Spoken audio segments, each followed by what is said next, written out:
Hello everyone and welcome to this week's video. This is the 300th video since I started them during the pandemic. Well done to those of you who've stuck with it. I often ask myself the question, where has the time gone? And psychologists tell us that our perception of the passage of time does indeed speed up as we get older. Apparently, the brain judges each unit of time we experience as a proportion of the total we've experienced throughout our life. For a 5-year-old, a short car journey really does feel like forever. For a 65-year-old, 1 year merges into another. Perhaps like birthdays and the new year, 300 provides an opportunity to pause and take stock. I was put into the cathedral on Saturday, March the 21st, 2020, and lockdown started on the evening of the 23rd, which wasn't the most auspicious of starts. Since I've been here, we've had a pandemic, we've had 2 new archdeacons, owing to one's very inconsiderate departure to become a bishop, a new director of mission and ministry, new director of education, new safeguarding team, new dean, canon chancellor and successor. I've licensed at least half the clergy, and I'm on my 5th chaplain, which may of course seem like carelessness. Some of you are new to the diocese. Some of the clergy have been here a long time, modelling faithfulness to place, a very significant witness in a world that is so transient. Overall, both in the staff team and in our parochial clergy, we're blessed with an amazing bunch of people with a heart for the gospel and the health of our churches.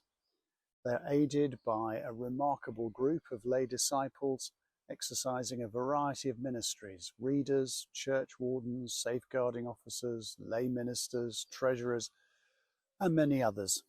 It's a genuine privilege to work with you all. We sometimes struggle to recruit people for these roles, but we are in a far better position than many other voluntary organisations. But the point is that even in what seems like a stable, settled place like the Welsh Marches, things change all the time. We've risen magnificently to the challenge of COVID, care for Ukrainian refugees, and the ongoing challenge of maintaining our many buildings. The fact is that God's church always operates in a challenging environment. It has been thus ever since the time of the New Testament. The people of Israel had to be warned repeatedly that if things started going well, they would need to be especially careful. Deuteronomy 8:12 says, "When you eat and are satisfied, when you build fine houses and settle down, and when your herds and flocks grow large and your silver and gold increase and all you have is multiplied, then your heart will become proud and you will forget the Lord your God, who brought you out of Egypt, out of the land of slavery." Jesus warns the church in Ephesus in Revelation chapter 2, "You've persevered and have endured hardships for my name and have not grown weary. Yet I hold this against you. You've forsaken the love you had at first."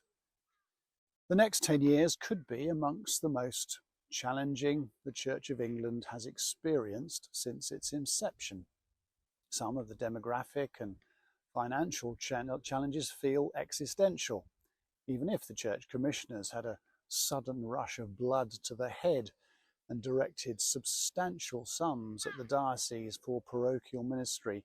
There isn't quite enough to close the gap, nor enough stipendiary clergy available even if they were fundable. But the most frequent command in the Bible is, "Do not be afraid."